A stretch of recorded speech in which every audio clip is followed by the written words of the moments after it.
Rayon Sport isaro ry'Inyanza ikibaje n'abandi n'ugutsinda nitwa gikundiro cyandabere.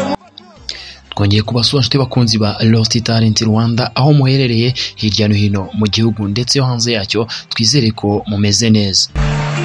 Turaza kugaruka ku ikipe ya Rayon Sport aho bikomeza kugenda bivugwa ari byinshi cyane cyane, ariko turaza guhera mu birebana n'igurisha. Aho ikipe ya Rayon Sport kuri ubu ngubu uwitwa Manzi Thierry ari umwe mu bakinnyi bagomba kwinjira mu ikipe ya Rayon Sport muri phase retour.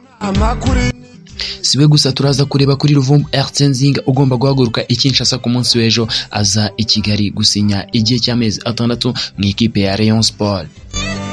Turaza guca kuri Youssef Lab dukomeze kugenda nawe tureba ibye, uyu nawe akaba ari umukinnyi utegerejwe i Kigali.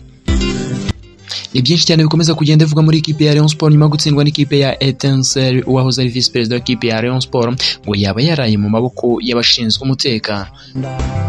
Si ibyo gusa ariko turakomeza kugenda turebera hamwe n'umutoza Haringingo Francis Christian yaba yatanze integuza kuri derby atabaza rwose Ferwafati murabe maso.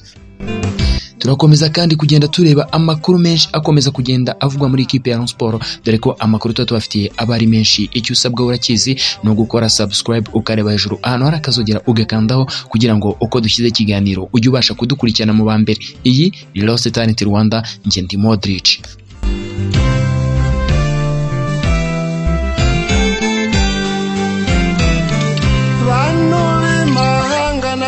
Gisata cyose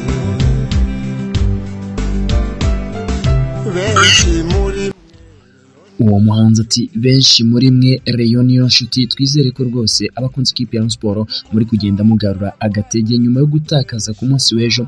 Ndabizi rwose ntago mwamworohewe, gusa ariko nyuma yo gutsindwa ubuzima burakomeza. Nkuko nyine umuhanga yavuze ati gutsindwa si ikibazo, ikibazo ni uguhora utsindwa. Twizere ko rwose ku mukino wa derby abakunzi b'ikipe ya Rayon Sport mugomba guhaguruka muri benshi kugira ngo murebere hamwe uburyo ikipe yanyu ya Rayon Sport yakomeza kugenda yitwara neza. Reka duce ku ikipe y'abadamu cyangwa se abari n'abategarugori b'ikipe ya Rayon Sport ku munsi w'ejo bihereranaga ikipe ya Gatsibo bayitsinda ibitego bigera kuri 16, harimo ibitego 5 by'uwitwa Izabayo Imana Izabayo. Rero uyu ikipe ya Rayon Sport yakuye mu ikipe ya AS Kigali, akaba ari umwe mu bakinnyi banyeganyeje inshundura inshuro zigera kuri 5. Twizere ko abakunzi ikipe ya Rayon Sport aho muherereye hirya no hino mukomeza kugenda mukanda akanyenyeri 772 mukomeza kugenda mushigikira bashiki banyu.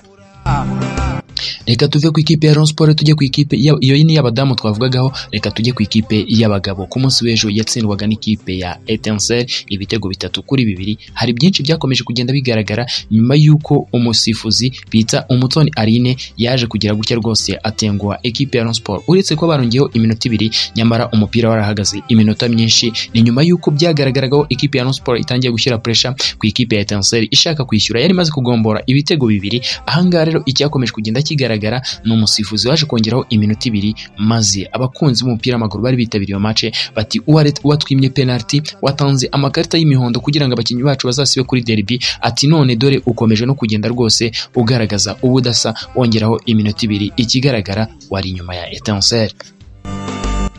Ni byakomeje kugenda bigaragara ku munsi w'ejo. Uyu ni umusifuzi wahanwe ubwo ikipe ya Musanze yakinaga n'ikipe ya Gasogi United. Uyu musifuzi aza guhanwa uyu Umutoni Aline hashize igihe hari mu mwaka wa 2020. Kuri ubu ngubu rero uyu musifuzi niwe asifuye umukino ku munsi w'ejo. Abenshi bakomeje kugenda bagaruka bavuga ati rwose uyu musifuzi nawe ntiyatubaniye.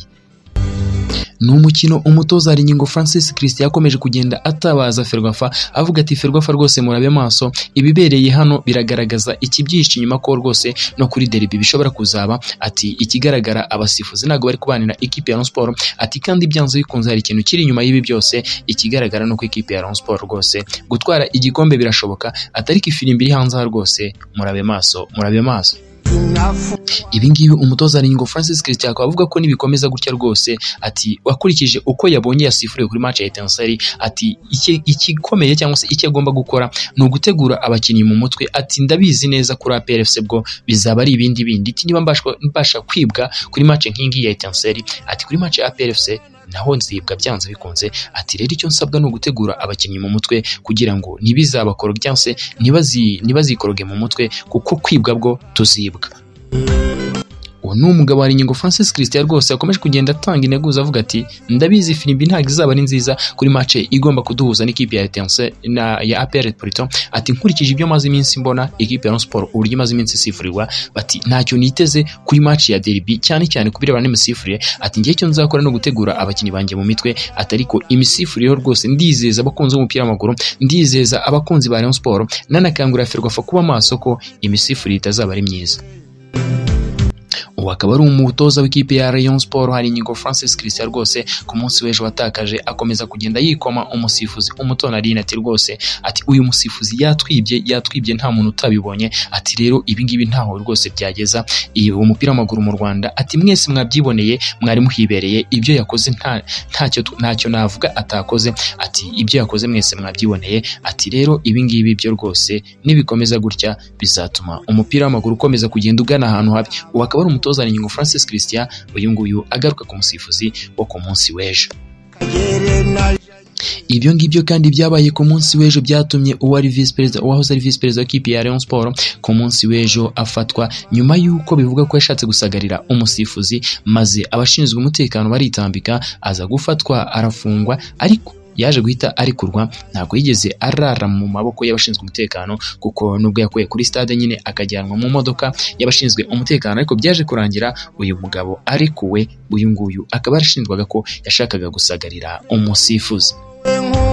Ahangaha ikipe ya Rayon Sport yakomeje kugenda rwose igaragaza ko yibwe, yaba abafana yaba abayobozi yaba abatoza. Ku munsi w'ejo bose bakomezaga kugenda bagaragaza akababaro kabo batewe n'umusifuzi wasifuye match yo ku munsi w'ejo bakinagamo n'ikipe ya Etincelle. N'umukino umukinnyi bita Samuel Ndizeye yaje guhabwa ikarita y'umuhondo ishobora gutuma asiba match izahuza ikipe ya Rayon Sport n'ikipe ya APR FC. Abenshi bati iyo na Willy Esombe Onana aza kubamo uyu musifuzi aba yamuhaye ikarita, kuko icyagaragaraga nuko uyu musifuzi yari afite gahunda itandukanye n'iyo ekipe ya Rayon Sport ifite, cyangwa se uyu mugabo uyu musifuzi w'umukobwa ati yari afite gahunda rwose yo kuba yagira gutya akangiriza ekipe ya Rayon Sport cyane cyane, ariko ati ku muri match igomba guramo n'ikipe ya APR FC. Ikigaragara nuko uyu musifuzi ashaka kuyikasa kugira ngo bizajye gura n'ikipe ya APR FC yamaze gutaka libre, ariko nyine nkuko bikomeza nkuko umutoza akomeza kugenda abivuga ati icyo nge nsabwa no gutegura abakinnyi banjye mu mutwe, ati naho iyi Filimbi yo ntago yoroshye.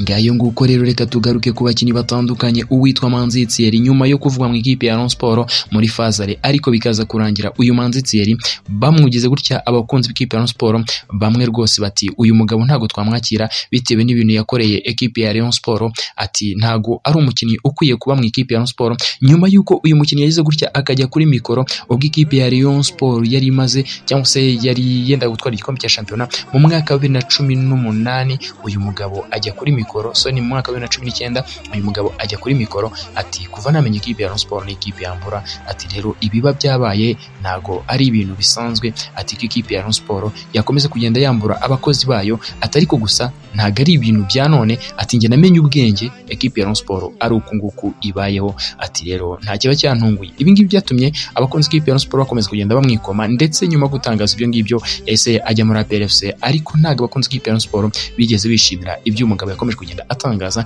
ndetse byatumye uyu mugabo ubwo yendaga gusinyira ikipe ya Rayon Sport muri Fazare y'uyu mwaka abakunzi b'ikipe ya Rayon Sport bakomeje kugenda babyitambikamo bavuga bati rwose nyakubahwa perezida uramenye. Gusa kuri ubu ngubu igikomeza kugenda kivugwa nuko uyu mugabo yaba yarasabye imbabazi, kandi burya ngo usabye imbabazi arazihabwa kugira ngo abe yagaruka mu muryango wa Rayon Sport.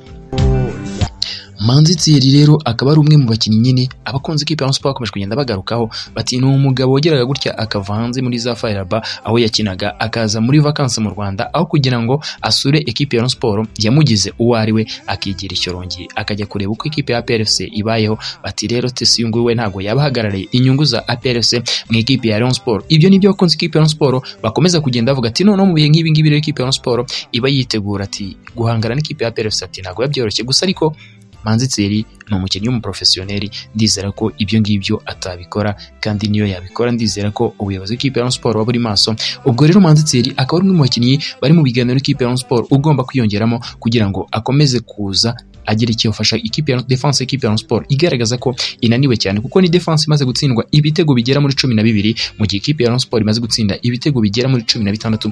Byumvikane ko defense y'ikipe ya Rayon Sport ni imwe mu defenseri arangaye. Ekipe ya Rayon Sport byumvikane ko siwe gusa ikomeza kugenda ishaka, nkuko twabigarutse mu kiganiro cyacu cya mbere, uwitwa Ruvumbu Nzinga, uyu nguyu nawe akaba ari umwe mu bakinnyi bakomeza kugenda bifuzwa n'ikipe ya Rayon Sport, ndetse ibikomeza kugenda bivuga ko hari andi makipe akomeza kugenda amwifuza hano mu Rwanda. Ibyo ngibyo ngo ni ibihuha, uyu mukinnyi akaba azaza aje mu ikipe ya Rayon Sport nkuko byakomeje kugenda bigaragara. Uyu mukinnyi ngo nawe akaba yarabigizemo uruhare rukomeye kugira ngo abe yagaruka, cyangwa se kugira ngo ibiganiro bye n'ikipe ya Rayon Sport bibe byatangira. Bityo rero uyu mukinnyi Ruvumbu Nzinga akaba ari umwe mu bakinnyi bitezwe i Kigali ko kuwa kabiri cyangwa se ku munsi w'ejo agomba kuba yasesekaye mu Rwanda, aho agomba kuza kuganira n'ubuyobozi bwa Rayon Sport, ngo ndetse byakunda agahita asinya amezi 6. Byumvikane ko azasinya fazare kugera shampiyona irangiye, ariko kandi ngo nta masezerano ashobora no kongerwa nkuko bikomeza kugenda bigaragara.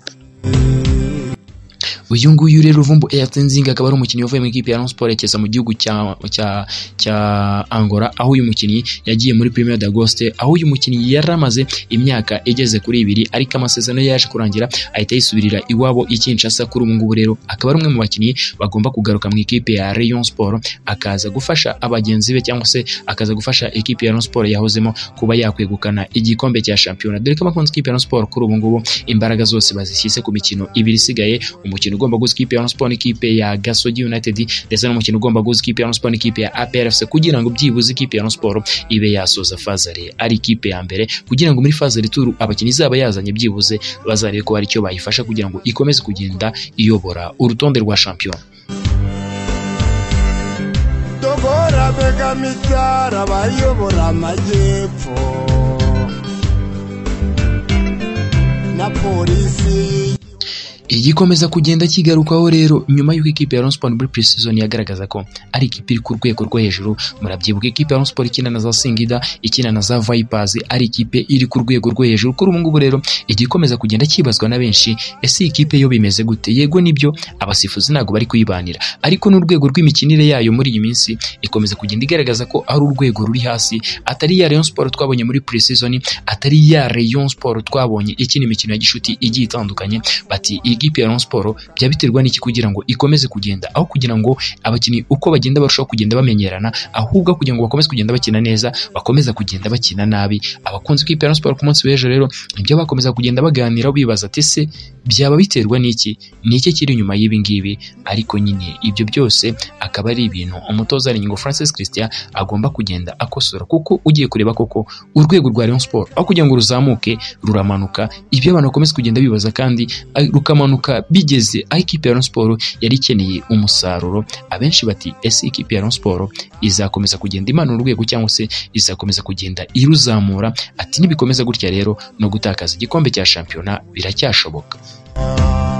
Ni ikipe ya Rayon Sport nyine byumvikane ko ibiba bivugwa bari byinshi mu gihe ikipe ya Rayon Sport itari gukomeza kugenda yitwara neza. Gusa nyine nkuko binakomeza kugenda bigaragara, ikigaragara nuko kuyoba iyoboye urutonde rwa shampiyona. Nanone kandi ekipe ya Rayon Sport iri imbere y'amakipe atandukanye na APRFC n'andi makipe agiye atandukanye. Abenshi bati ahangaha gutegurwa kw'amakipe twari dusanzwe tuzi, aho ikipe ya Rayon Sport ajya gukina n'ikipe ikabazashyiraho prime, kuri ubu ngubu bishobora kuba atari bwo buryo bugezweho, batahubwo uburyo bugezweho ari ugutegura abasifuzi kugira ngo bakomeze kugenda bakasa ekipe ya Rayon Sport. Cyane cyane bati iyo ikipe ya Rayon Sport bayikashije kuri aya mamace aba ari matoya, ati ni ibintu bitumvikana kuko ntago wakumva uburyo ekipe nka Etincelle yategura ikipe ya Rayon Sport. Abenshi bati nyamara hari ikibyihishe inyuma, bati ubuyobozi bw'ikipe ya Rayon Sport ndetse nibutaba amaso nibureba nabi iki gikombe kiraduca mu myanya y'intoki.